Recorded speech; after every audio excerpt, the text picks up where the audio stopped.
Good morning, ladies. Glad y'all here. Thank you for being here today. I hope you have a great day, a fun day, enjoyable. Get to learn some strategies, some things that you can use in your classrooms when you start back to school. Do we have any new folks? First time, first year? All right, so if you've got 5 years of experience as an instructional assistant, raise your hand, please. At least 5. All right. Oh, okay. Wow. All right. Well, shoot, I can't tell y'all anything you don't already know. So, I mean, we just throw some ideas out there. My name's Doug Smith. A little bit about me. I worked at Buckhorn Children's Center for 13 years in a residential treatment facility. I had boys 12 to 17 years old. Had IQs ranging from 40 to 140. And I had instructional assistants, paraeducators, goddesses that worked with me and kept me in line the whole time I was there. And if it wasn't for my instructional assistants, my assistant teacher, may as well say, I couldn't have survived. There's no way. She kept me calm, kept me, you know, it was a stressful situation, which you ladies already know about. But some days it was a little more stressful than others. And she kept me calm, kept me even keeled, kept the boys under control a lot better than I could because she had really good rapport with the kids she worked with. I left the Children's Center and went to Buckhorn Elementary School, K through 12 school, as most of you know. I worked with first couple of years there, it was K through 6, the classes I worked with, the kids I had. Then I worked with the high school as well. Again, had an instructional assistant. She was, I mean, just I couldn't brag on her enough. I mean, and you folks do an amazing job. It's a very difficult job, and thank y'all so much. I had a couple little fellows that we would work together. There you go. I would work with one little fellow for a while, and he'd get tired of me, and I'd get tired of him, just be honest. And then we'd switch, and thank goodness she was there, because I don't think I could have survived without her. But anyway, so, and like I said, knew just as much, if not more, about classroom management, about building relationships, about being able to work and interact with kiddos better than I did. So thank y'all so much for what you do for your districts, for the teachers you work with, for the kiddos you work with, and really just appreciate everything you do. All right, that's a little bit about me. So I'm not going to ask if we got, you know, I've got a few years of experience in education. You know, I started teaching when I was 12, so, you know, 30 years, I mean, yeah, right. So, but anyway, welcome and glad you're here. So today we're going to be talking a little bit about, we call it behavior management. We're going to talk some behavior strategies. Hopefully I'll give you some ideas you haven't thought of. Hopefully we can share ideas with each other. And this is just going to be some behavior basics, some things that you may already know. But we'll just look at things a little bit differently and hopefully come up with some ideas and work together. Come on in, ladies. Here you go. Or you already got seats. Take her one as well, one of each. All right, thank you. All right, so first thing, check our feelings. This baby Yoda thing. So one of the things that I like to do, or I like to do with my kiddos when they came into the classroom or when they first got to school, is kind of check their mood meter, find out where they're at, what they're dealing with, how they're doing. We would do a morning circle where we would all get together in a little circle and we'd just talk about, hey, how'd last night go? Did you have a good evening? How was this morning? Did you get breakfast? Are you hungry? Do you have everything you need for the day? Or whatever we needed to talk about. Take 5 or 10 minutes out of the day. We'd just circle up and had a little talking stick, as we called it, or whatever. If I had the wand, it was my turn to talk. Pass it off to the next person. If they wanted to say something, they could. If they didn't have to say anything. We just kind of gauged where we were for that morning and which kiddos did I need to provide a little extra attention to starting the day off right. So, and I'd imagine you folks are at school earlier than the teacher most days. So you're the ones that meet the kiddos when they get off the bus, when they walk into the classroom. So who's going to set the mood for that kid for the day? Most of the times it's us. And, you know, thank goodness, like I said, because some mornings I'd come in a bad mood. My instructional assistant, she was fired up, ready to roll, just the happiest person in the world. And I was like, Thank God you're here, baby. I'm so happy to see you. I need you today. So one way that we like to do that is this mood thing, and you can do this with your kiddos. You can do it with a card individualized or whatever. So check our mood. So if you look at Baby Yoda, give you a couple seconds to look at that. Which one of those, do we have any ones in here?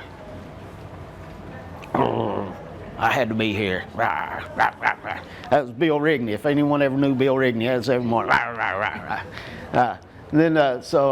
What's this? Yeah. I don't know, number 7, he's kind of shocked, surprised a little bit. Oh man, it's awful early in the middle of summer to be getting up and getting on a bus and going to a training all day long. Hopefully they feed us and take care of us. Yeah, that was me, 4, sleepy. Hit that snooze button too many times this morning. Daggone it, man. 7:45, I got to be at work at 8. I'm not going to make it on time.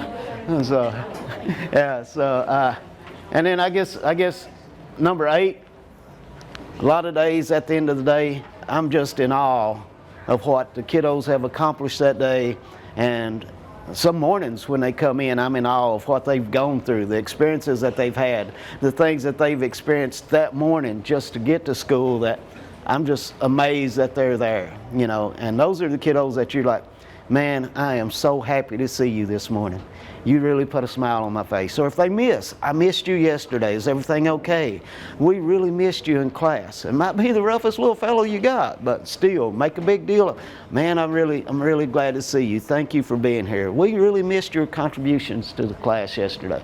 And then there's one of those that's kind of mischievous. That's usually me, you know, aggravating somebody or gouging at them something all the time. So it's just a way to check your feelings and also check the feelings with the kiddos.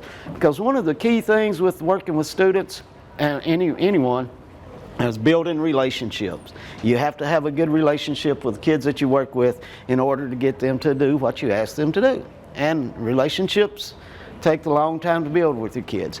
Most of you already know, working with students that have behavior difficulties, it's going to take a long time to see a change in a behavior. Reading and math, we got strategies, you can start seeing those changes rather quickly. But with behavior, you know, if I'm in class and I'm 16 years old and I've used 4-letter words all my life in class to get attention, that's what I'm going to do.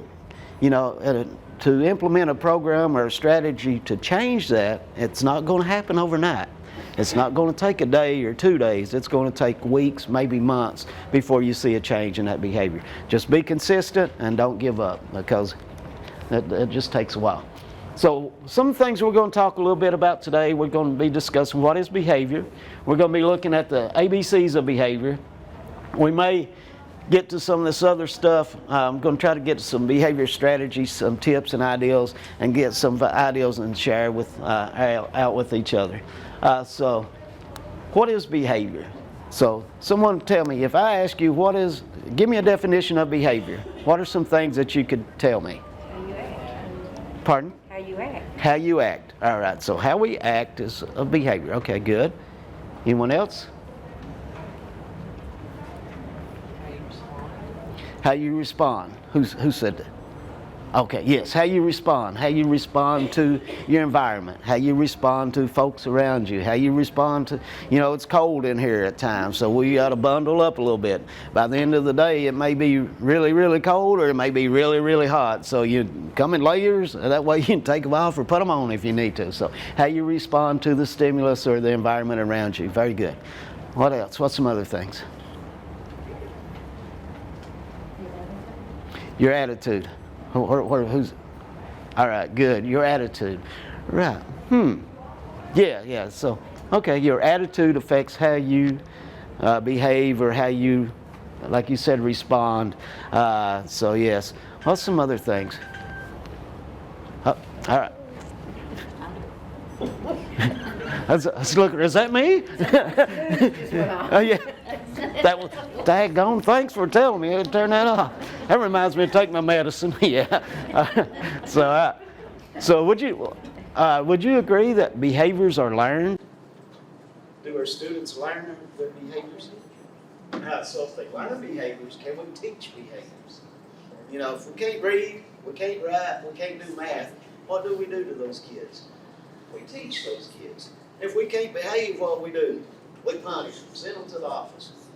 You know, it's the same thing. Behaviors are learned, so we have to teach behaviors to our kiddos. And so if you can learn behaviors, can you unlearn behaviors? I think so. I think you can unlearn behaviors by practicing new ways of doing things. Let's see, what else? You think, why do we behave? There's 2 reasons for behavior. Well, 3, but 2 main reasons for behavior. 2 main reasons to meet, have your needs met, all right, or to get something. The environment affects your behavior greatly. Yes, I agree. Yeah, definitely. So I get my needs met. I'm getting something from my behavior. What else? What's another thing I'm getting? Okay, elaborate. I hear that. Can't say. Yeah. We're going to get into sensory processing after a while, and you'll see why. Where we're going from. All right, so our response. All right, so we get something, but we also, if I get upset and you give me a math packet to do, and I can't add and subtract, or I can't count past 4, I throw that math book in the floor and call you a 4-letter word. What do? Get out of here, or that's all right. You don't have to do that. So what did I do with that behavior? I disciplined, but I avoided. I got either get something from the way I behave, or I get out of something from the way I behave. And that's it. And then there's other reasons behind behavior, sensory reasons. You know, I had a little fella. We'll talk about sensory later, but I had a little fella that loved the feel of blue jeans, Levi's. I mean, you know, just denim. That's what it was. Dress pants, didn't like that. You know, just something about the denim, that texture, I guess, that touch. And he would run up, if you had blue jeans or denim on, he'd run up and want to, you know, feel that material. And then, you know, if you got a hunk of fat with it, a pinch to there, that was added bonus. Yeah, woo. So, yeah. So, I avoided that behavior by not wearing denim. Just going in with good old dress pants on, he wouldn't come nowhere around me. So, but he was getting something from that. So we figured out, you know, hey, you know, let's get a couple of old pockets off a couple of blue jeans, sew them together, and put some hair gel or Play-Doh or whatever down inside of it, sewed up, and that way he had that material, he had that tactile sense was met that he had that. So he, you know, but he was avoiding when he would do that. You know, of course, we'd step away and, you know, take his materials and put him off to the side and stuff like that. So he was avoiding social interaction with his peers, but he was also avoiding. He was getting that sensory needs met. So So let's see what we got. All right. So behaviors and action. That's how we act. Someone said, and behaviors are measurable, observable, and objective. You can measure how many times little Dougie taps on the table. You know, does that bother anyone? Pen clicking. You know, that drives my coworkers crazy. So they gave me these pens that turn now. Well, I figured out how to make them click too. So now I'm writing with pencils and crayons now. Take care of that problem. He's not going to have to take notes in meetings anymore. Typing on a computer. Yeah, they can hear that too. And so all right. So I'm getting out that stuff. But they can see that, they can count that, and they all know that's pen clicking. Okay. Is thinking a behavior? Someone's thinking about something. Is that a behavior? Can you measure it? Can you see it? And can we all agree that they're thinking? Right. So thinking is not. Thinking is more of an emotion. Anger. He's angry. He was angry this morning. Okay, is that a behavior? What does angry look like to you? Miss Mary's angry. You can tell by looking at her, she's angry. No, so anger is an emotion. Behaviors are the things that they express. Emotions are not behaviors. Okay? Let's see, so what is that? Not what the student is feeling, but what it expresses. And behavior serves 2 purposes. It's to get something or to avoid something. And I gave you a handout as you were coming in. This one with all writing on it. So if we look at this one, we've got some scenarios. And you can do these at your table, work together at your table. Give you about, 6 minutes, you'll be able to do that. At the top, we're looking at, is it a sensory stimulation? is it a social, are we getting social attention from adults? Are we avoiding adults? And then are we getting attention from our peers? Or are we avoiding attention from the peers? And the other one is tangible, or an activity. Tangible means that you're getting something, that you can hold something in your hand, or you get to do an activity, something that's going to be fun. So read through the first one. It says, most days, Alana pushes her books and papers onto the floor where she's asked to read out loud during group reading. This behavior typically results in the teacher saying, since you're behaving like that, you can just read later by yourself. So is she getting or avoiding something? She's avoiding something. All right, so is she avoiding attention from her peers or the adult, or is she avoiding an activity? An activity. So you would put whatever in that little box. So go through and read through those. Ask group at your table. Give you, like I said, about 6 minutes, and then we'll go back together and talk about these weeks.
I'm not. What is it?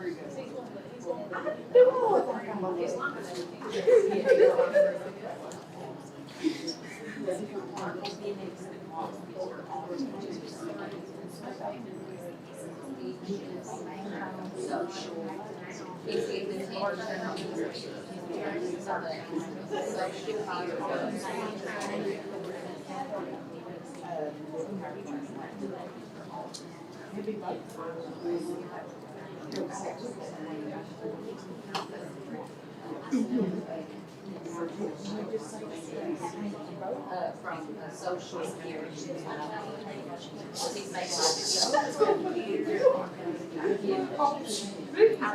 Okay, a couple more minutes, or are we ready?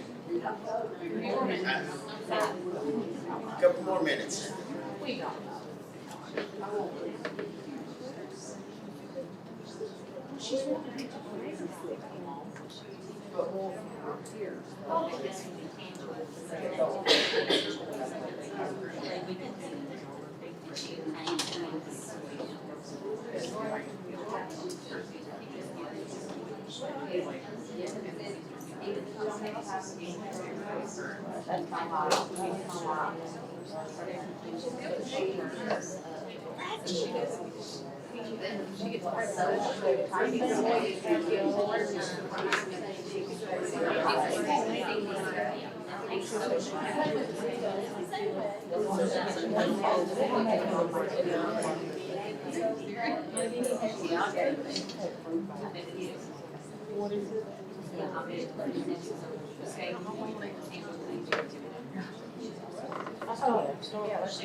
Let's go ahead and talk about some of these real quick. There's a couple that I struggle with. So hopefully you all can straighten me out as we talk about this. There's a couple of them that we glossed over really quickly. Sensory stimulation. You know, I just mentioned sensory briefly as far as the texture, but sensory does, you know, we have 8 senses. You know, the 5 senses, and we'll talk about, like I said, much later today. Your external senses, and you have internal senses as well. So sensory ones are the ones that are kind of difficult. So the first one, and I'm just going to read the bolded stuff, and you kind of give me an idea of where you put that one. So the student says, "You don't want me to learn. You don't care about me. I know you think I'm dumb." So what is the student trying to either get or trying to avoid? Social interaction from the adult. Yes, I think so, because what happens? The teacher goes over and provides that attention. And the majority of our kids, when they act up in the class, not all the behaviors, but the majority of the behaviors are for attention, either from the peers or from the you as well. So, you know, if I'm acting up in class and I'm, you know, you're conducting class, there's a couple strategies we use. It's prompt, you know, proximity. You just walk over close to where that kid's at. If the only time I do that is when this young lady is acting up, what's she getting from me doing that? Attention. She's getting my attention. Then I feel I use her name. What's your name? Rihanna? All right. Practice. Rihanna. So if I walk around, I'm talking, I'm teaching, Miss Rihanna's talking to someone, and I walk over and I say, "Rihanna, she has my attention, But who else has, whose other attention does she have? Everybody in the classroom, right? I messed up several times by doing that because that was the first thing. She got my attention, then everybody's attention, and guess what? I forgot where I was at in the lesson. I couldn't even remember. I went to, quick story, listened to a fellow speak, Dr. Todd Whitaker. I went and listened to him speak. He's wrote several books. One of them's, what great teachers do differently or something like that. Really good read, really easy read. I mean, quick, easy to read. Yeah. So anyway, he was telling a story, and he's talking about he stayed at the Ramada Inn or something like that, and then halfway through it, he got distracted and used proximity and forgot what he was saying. And he's and he said, oh yeah, I had a dream last night. I dreamt I was a muffler. I woke up exhausted. I said, yeah, I got a better reaction out of it than he did. Thank God. So he was practicing and telling us how to do that stuff, and then right in the middle of it, he got distracted his own self. But proximity, calling students by name, just be aware if you do that consistently throughout the day. Don't just do it every now and then when that student is causing you problems. Always walk around the classroom. Walk around, talk around, look around, see what's going on. That way you interact with your students on a different level and kind of gauge what's going on with students and, kind of get an idea of how things are going. All right, let's look at the next couple or so. Jack punches a boy in the arm. What do you got for number 2? Social peer. Social peer escape, right? Because the boy gets away from him, right? Somebody punched me in the arm, I'll probably slide over too. Come on, Jack, what's wrong with you? Number 3, this was a tricky one for me. I don't know, hopefully. All right, so it says, Sarah starts saying the Pledge of Allegiance over and over so loudly it can be heard in the hallway. So these kiddos coming in, they're talking, they're all excited, they try to go to their seats. Sarah starts saying the Pledge of Allegiance really, really loud and talking over them. Then they all ignore her because she eventually stops and gets quiet when they get quiet. So, wow, thank you. I was struggling with, is it a tangible, is it an activity, is she avoiding something, them getting quiet? But thank you, it is sensory, I would imagine that is sensory. Escape, I think escape sensory. I was just thinking she was trying to get their attention. That's not true. Okay, yeah, I can see that, but I think with the sensory, It's to get away. yeah, she is using that sensory stimuli of noise or hearing because she's talking louder than they are, and that is what she's needing, that loud noise. Someone's seeking that sensory issue. So, yeah, very good, good. Number 4, let's see. Of course, what's number 4 without even mimics the teacher during group instruction?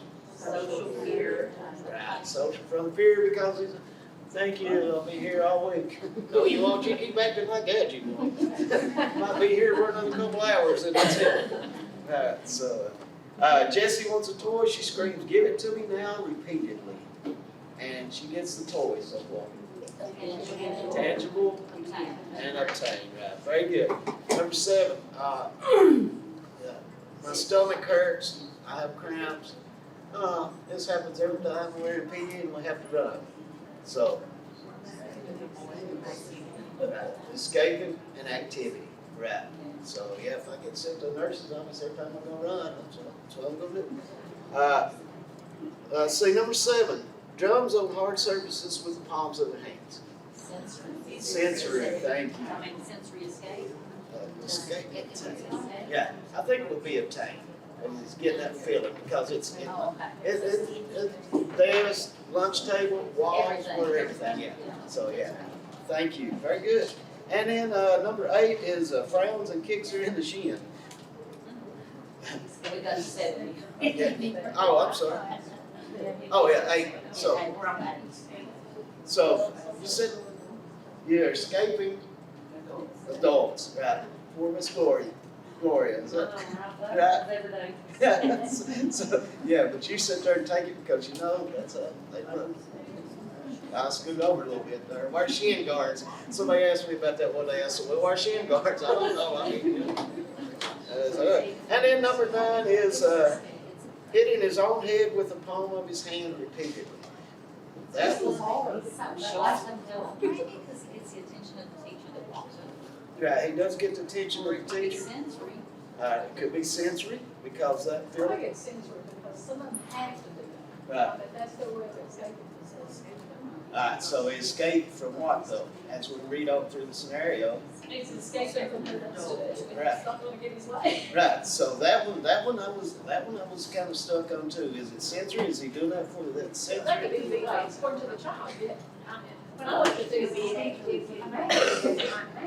it could be the math that he doesn't like or can't every do. one of these, Yes. it's according to the student, I think, Yeah. more than.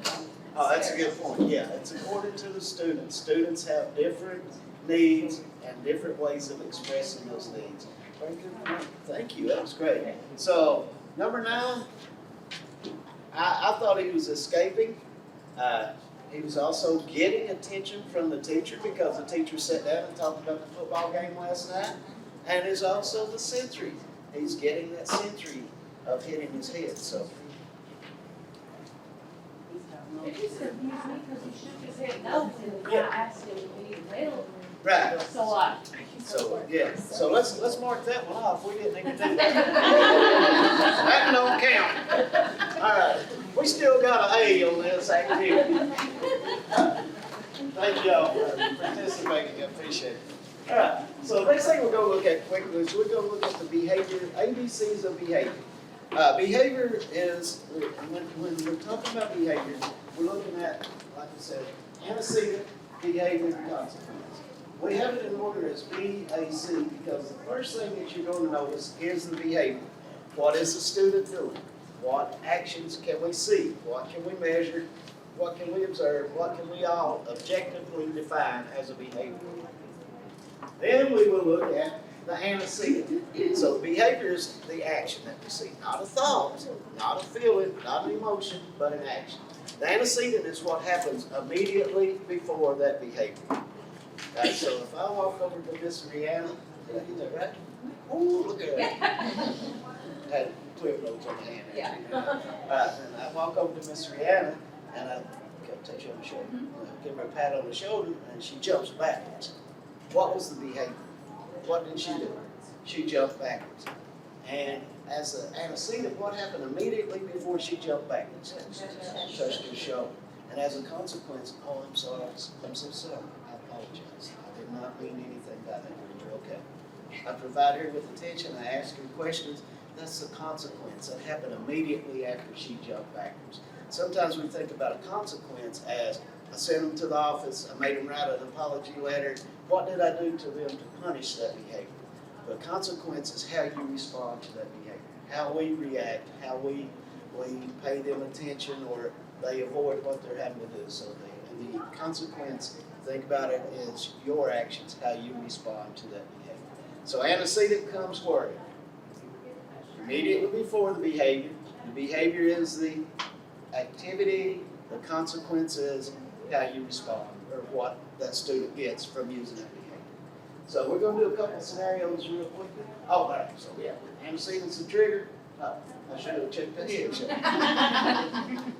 I know what I'm doing, folks, I really do. Then the action is the behavior's the action and the consequence is the reaction, how we respond, how we respond. So a lot of times to change a behavior, a difficult or problem behavior, we have to change the consequences. We have to change how we respond to that behavior. Because if we continue providing little Dougie with attention every time he says a bad word or a 4-letter word, what's he going to keep doing? He's going to keep doing the same thing. If we ignore that behavior, it's going to get worse, but hopefully eventually it will It's not decrease. getting your attention. Right. You do this. And we call that a behavior burst. Yeah, I think it's what, yeah. Anyway, the behavior gets worse before it gets better because that's what I've used in the past. It's not working now. What the heck is going on? Thank you, Miss Mary, for being here. I caught myself. Alright, so let's look at this scenario. We got a scenario. We're in a classroom and we got Mrs. Thompson. She puts an apple on the table. She asks Johnny, what do you want? Johnny says apple. Okay? And then as a result, Ms. Thompson hands him the apple and says, good job. Okay? So what is the behavior? What does Johnny do? Let's look at the behavior first. Think about that. What does Johnny do? The first thing. He says apple. Right. So we're trying to teach Johnny, we're working on communication skills with Johnny. So he says apple. So what was Anna saying? What made Johnny say apple? Right. Ms. Thompson put it on the table and asked him, what do you want? All right. And what was the consequence of Johnny saying apple? He got the apple. Yeah. So we're teaching Johnny, this is an apple. When you say apple, we'll give you an apple. So the behavior was he said the word apple, the antecedent was he asked him what he wanted, and the consequence he got what he asked for. So let's look at this scenario. So Larry thinks to himself, this will be funny, and throws a spitball at Tony. Tony yells, hey! Mr. Archer tells Tony, you quiet down over there. How many times does that happen? The one that's responding is the one that we catch. Anyway, that happens to me. I get called all the time because I'm just responding. The bell rings and all the students leave. So let's think about it. What was the behavior? What was the behavior that was called out, or what was the behavior that was recognized? Tommy yelling, hey. Right, right. What was the antecedent? Spitball, right. Oh, thank you for not saying Larry thinks this will be fun. Because, again, like we said, you can't see a thought. That's a good thing. See that spitball flying, but then, and then what was the consequence for what happened as a result of Tony yelling, hey? The teacher reprimanded. They just let them go home and get worked out. I don't know what that means. Well, that's a good point, because we're gonna get to something in a second that we're gonna talk about then. Yeah. So, right, and the consequence was Mr. Archer told Tony to quieten down. All right, so very good. That happened immediately after that behavior. Then the bell rang. So good.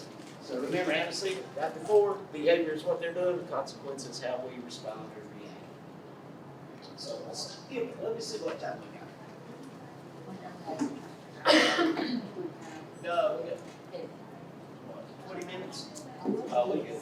All right, so we may come back to this one. We'll talk about this one real quick because we got a little activity with this one.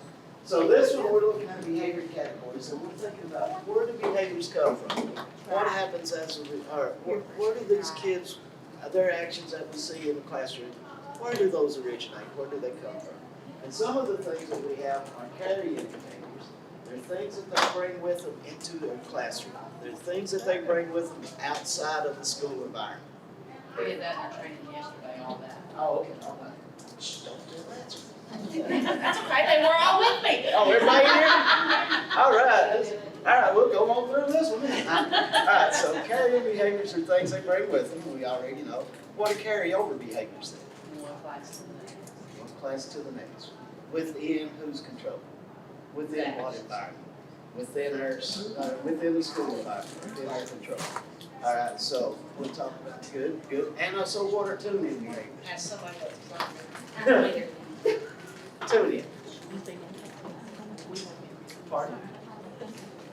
Okay, could be. That could be an example. So tune-in behaviors are what causes tune-in behaviors is you remember something that happened. You remember the song, Oh, yeah, the you remember the smell. words, Yeah. Said. and you relate it, bring it up from the past to now.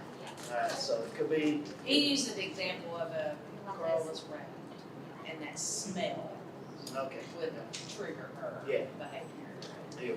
yeah. Like Yeah, a so- certain scent, Yeah, could be. Now, cologne or whatever, I don't know, I'm just. you're right. Yes, exactly. Tune-in behaviors can also result in positive behaviors because, you know, if I hear a certain song comes on the radio back in the day, I remember who I was. Yeah.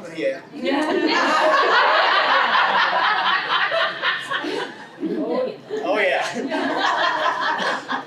And then there's certain Or it could bands. be on God. Oh, God, yeah. Then there's certain bands that I can't listen to because of, oh, God. I can't believe that.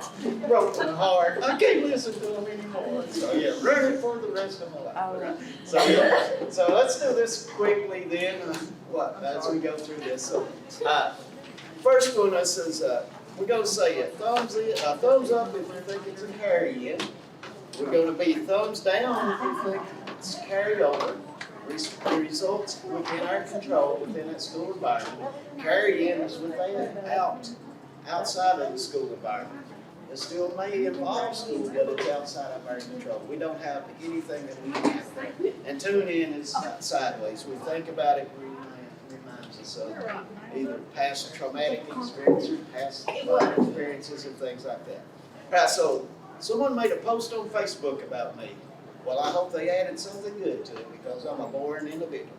That's all I can say. So what would that be? A post on Facebook. Is that carry in, thumbs up? Is that carry over, thumbs down? Or is that tune in? So what do we think? Are we speaking as the child or as the educator? As a child. As a student. Obviously as a student. All right, so I see a lot of thumbs ups, right? We couldn't control that. That happened after school. They brought that, carried that into the classroom. So what about class embarrassment? Right, and that happens sometimes. You know, I had a difficult time in science class trying to read the assignment or a paragraph. Teacher made fun of me, peers made fun of me. I'm mad at that teacher. I come to your classroom, I slam my books down on the table. You say, what's wrong? Nothing. You didn't do anything. You don't know what's wrong. I carried that behavior over. I carried that over into the next classroom. All right, good. So that was a thumbs down. What about the sound of a bell? All right. Right. Could be tune in. Right. You know, I was at a school and the bell did sound weird. And this kid, I said, man, that's weird. This kid said, yeah, it sounded like the alarm they set off before they closed the door at the detention center. So every time he hears a bell, he's thinking detention center. I'm like, man, I changed that bell. I don't know, man. Argument on the bus. Carry over, right, within our control. That's something that we could have settled. And with the carryover stuff, they talk about it's unresolved issues, things that happen. You may have separated the kiddos, but you didn't get to the bottom of the problem. You get the problem solved. So that's why it carries over to the next setting. They're an unresolved issue. Smell of peanut butter. We already know that is important. Tune in. Yeah. I had a kiddo. Christmas was, well, it wasn't just Christmas, but the 20th to the 27th of every month, they had acting out behaviors. I mean, he was verbally abusive, physically acted out, self-harm issues and things like that. And we got to the bottom of it. He was, abused by a family member. Christmas, dressed like Santa Claus. So, I mean, every month he relived that. So that was something that he had to go through. And so Christmas, we didn't do anything like that because of knowing those trauma reminders. And so we took that into account and didn't do anything. And of course, once it was over, he's like, man, I'm so sorry. I didn't mean any of that stuff, blah, blah, blah, and things like that. I said, oh, man, it's cool. No problem. I didn't take anything seriously, anything personally. So, But anyway, yeah, then the smell of peanut butter, that chronic illness. How many of your kiddos come to us sick? Yeah, so they don't get sick at school. Well, they do get sick at school, but they bring that into the classroom, into the school setting, so it's carried in. Trauma reminder dates, we already talked about that a little bit, so that's a what? Tune in, very good. And upset a second period teacher? Carry over, brought that in from the second period. And then police at the residence last night? Carry in, yeah. What about grandparents in the hospital? Carry in. Some of our kiddos live with their grandparents, scared to death what's going to happen when they're home, don't want to go to school because, they don't know if they'll be there when they come home. So, and then when they get to school, they're anxious and nervous, upset all the time. We have to deal with that. It's difficult. All right, cool. All right, sweet. There you go. Alright, so some reasons for misbehavior, and some of these ideas, see what you think as we talk through this. Well, attention seeking, like I said, the majority of the kids in your classroom are doing things, they're acting out because they want attention. Either from the peers or from you, and because they don't get that at home. Or if the attention they get at home is always negative, they're looking for that attention from you.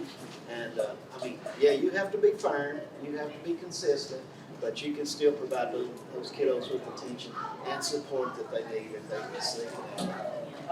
Power seeking. How many times, I don't know how many times I got caught up in that interaction with their kiddos. They say something that I respond, I think about it, then I respond, and I say something back. They think about it, they didn't like it, they have a response, and we get caught up in that behavior interaction.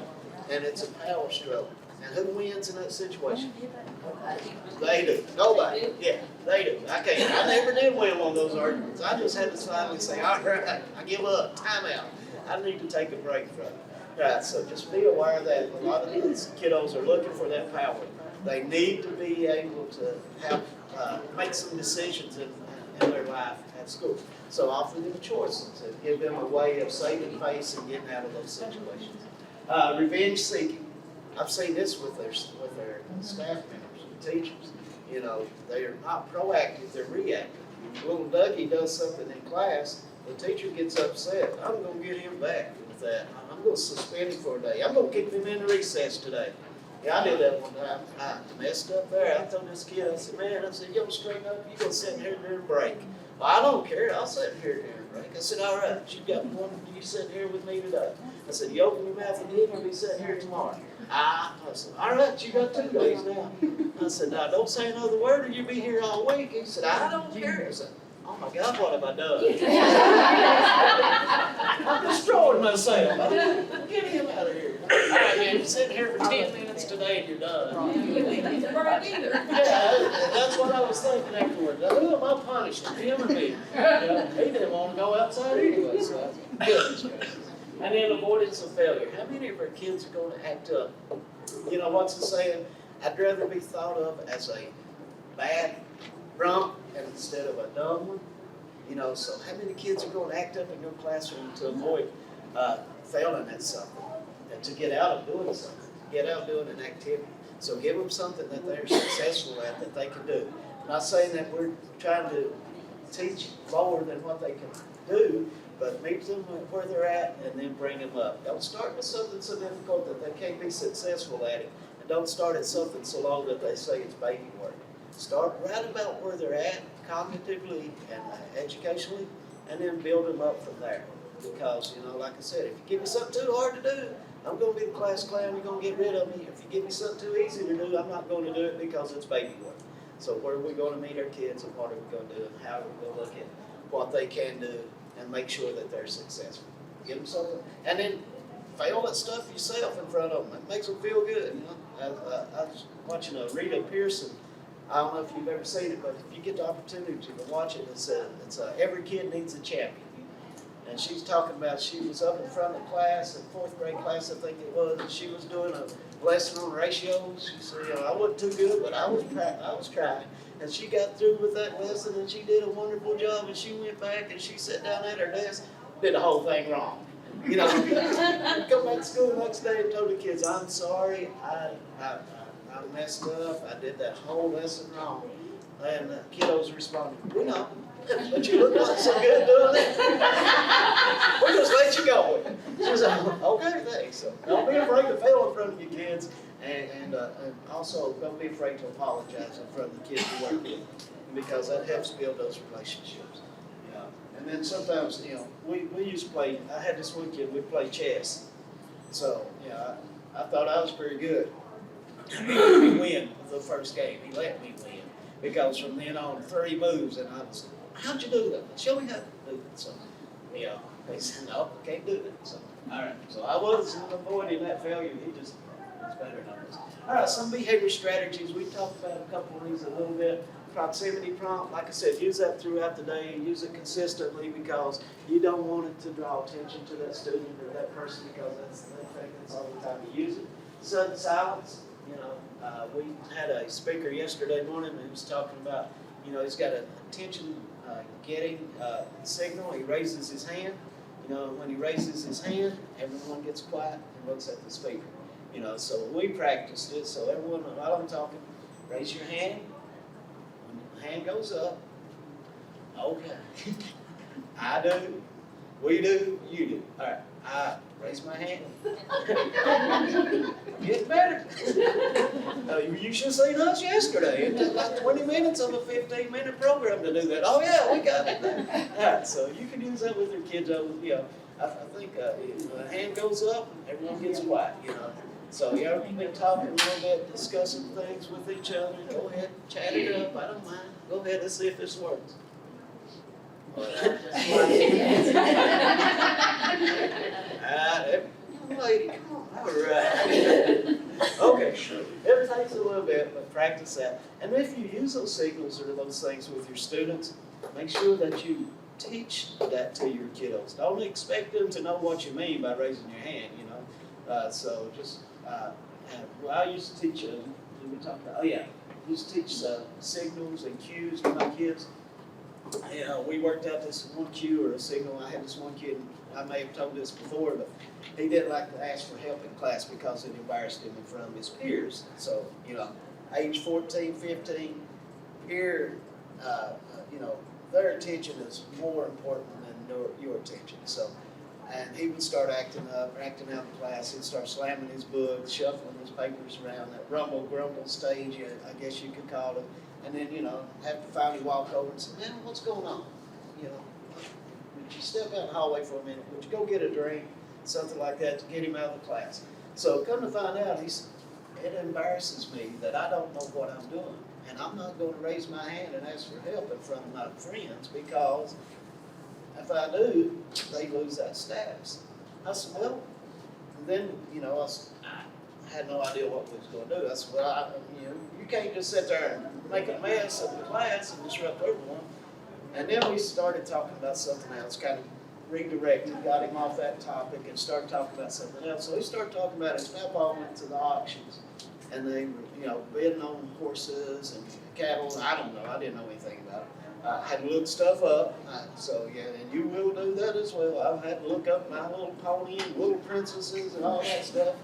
Still have no idea what I was looking up, but I had something I could talk to the little kiddos with. And so he said, yeah, man, they make those bids, they'll touch your nose and pull at their ear and rub their head. And he said, I don't do all kinds of signals. I said, oh, why don't we do a signal? Why not, in class, if you need help, you put your finger beside your nose or you pull at your ear. I said, if I see you touch your nose, I know you need help. I'll come over there, just walk over and say, hey, man, how's it going? You doing okay? Oh, this is how you do this. Great job. I appreciate the way you work. I said, and if you grab your ear, I don't need help. He said, okay, that'll work, man. So if I said, is everybody doing okay? Anyone need help? And he'd reach up and do this number. I didn't have to go anywhere near him. Somebody else may raise their hand or whatever, so I'd provide them with that attention. Or if he did that, so we worked out that signal, that cue, and we taught it to each other, what we were going to do, how we were going to respond. So that helped with that situation. So work with your kids. And then also, that way if you're in the gym or another setting, in another environment, have those signals, That way you can communicate across the environment without calling attention to the kids or without yelling out. My son and I have got one that I do this number. If he's telling tales on me, then do that number, and he, okay, all right. He'll be right in the middle of something, and then start talking about something else. Yeah. I don't give him a look because that don't work. Well, mommy's work. Yeah, that look. Yeah, I've got that look. Look from these folks I work with. From Miss Dion, it's a. All right, I'm out. Use Post-it notes. Post-it notes are a great way to drop a positive comment to a kiddo, or a corrective comment, a corrective statement. All you got to do is write something on a Post-it note. Always start with a positive note. I think you have to have 5 positive interactions to counteract every 1 negative interaction. So remember that ratio, 5 to 1. Well, we have to do a thumbs up with preschool, can't we? That'd be great. Have a bunch of Post-it notes with thumbs up already on it, or stamps. kiddo go over there, I got 10 thumbs. Maybe you got 2 thumbs and 10 fingers. No, I got 10 thumbs. But anyway, that's his idea. I like that idea. So yeah, just the post-it notes, just those simple little things like that. Planned ignoring. If you use planned ignoring, make sure it's a behavior that you can ignore and the rest of the class can ignore, and let it address it as they're leaving. Okay, yeah, and you don't have to do anything. Right in the middle of the lecture, talk about math or whatever. I need to see you after class, but just for a minute, and keep going. And that way, this student, young lady may have been doing something that was aggravating to me. The rest of the kids didn't see it, or I ignored that behavior, and I addressed it afterwards. So, hey, look, the pen clicking is driving me crazy. I know you didn't mean anything by it, but could you use a pencil tomorrow? Maybe tomorrow's tapping the pencil. And they're like, okay, all right, that didn't work. Let's try something. But plan ignoring. Look at behaviors that you can ignore, inconsequential behaviors that aren't going to make a difference in anything except drawing attention away from your lesson and giving that student attention. If it's something you can ignore it. Behavior-specific praise. If I said thanks everyone for doing a good job today, because how did I know everybody did a good job? I'm sitting back here in the corner, my feet propped up on the table drawing. Hey, I did a good job today. Teacher said everybody did a great job. Yeah, great job tomorrow. Look at it. It'll be even better. I'll be having my head laid down. But be specific with your praise. Thank you for attending today, paying attention, taking notes, looking at the speaker. Great job. Excellent way of paying attention. You can throw the good job, great job, all that stuff in there at the end, but make sure it's behavior specific before you tell it, because I want to know what I'm doing that is appropriate or is correct. The teacher doing touch prompt. Now with touch prompt, everyone knows what touch prompt is. That's just come by touching the student, things like that. Make sure you're very cautious with touch prompt, because some of our kiddos may be attuned in behavior, may remind them of something that happened in the past. So they respond in a negative way. So I would always ask the guys I worked with, the kids I worked with, if you're doing well, can I give you a high five? Or a fist bump or whatever. So be aware of that touch prompt and what it can do. Make sure it is positive, make sure it is at a area that is a safe area or whatever you want to call it. So touch prompt is one of those things. Environmental prompts. Going to a desk, hold up a book. If I want someone to move their seats, let's say, follow your pencil and take them over to another seat. Follow my pencil, wait, what? Yeah. So that's follow your materials. That way, if you got a couple of kiddos talking, proximity's not worked, you slow down in the middle, try to linger around there just for a second, they not got on task, then maybe want to try an environmental prompt by moving the materials and ask them to come with you or something like that. Again, just a brief, easy, quick way of doing that. If you got to deliver a correction to a student while you're doing a lecture or whatever, be brief, be positive, and be gone. Stop by their desk, positively correct that behavior, then move. Don't linger, don't stand there, don't draw attention to them, because if you do, you're just giving that opportunity to respond to that, counter-aggressive responses, getting into that back and forth again, that power struggle, and no one wins except the kid. So those are some of the things that, all right, so here's some things, we're going to look at some of these scenarios, and you got A or B. All right, so first, when student interrupts instruction, what are we going to do? Planned ignoring, or are we going to use sudden silence? Planned ignoring, right. If it's something we can ignore, they make an inappropriate comment, just keep on going, act like you didn't even hear it. Most of the time I don't, so just keep on going. Students putting their head down during instruction. Am I going to use proximity prompt, or am I going to use planned ignoring? Proximity, right. So that way, all you got to do is just walk over there across the room, and they may pick their head up and start, appearing to be on task and paying attention. Even our little kindergartners, we've done that, just walk up. Yeah. Oh, gosh. No, I'm saying they. Yeah. Right. Students working quietly on the assignments. Oh, how could we acknowledge that student? You're supposed to know. Thank you. Appreciate the way you work. Really great job. Students humming quietly to themselves. Yeah, it's coming quietly too, so. Not yet.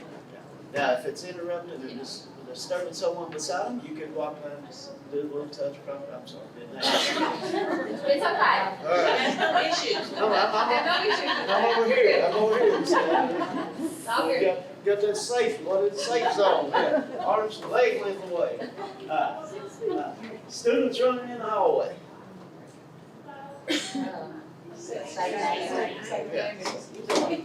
Need to yell at them. Mary, stop that running. Mary, walk please, thank you. Student having comes on the desk, again, please. Then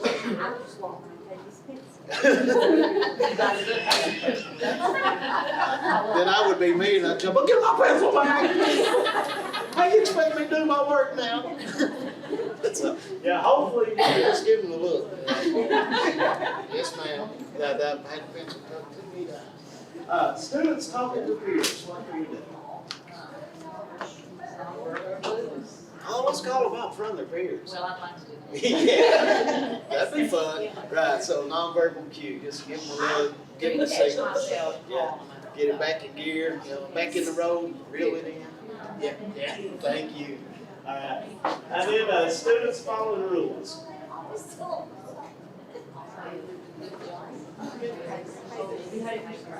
Right, thank you for walking in the hallway.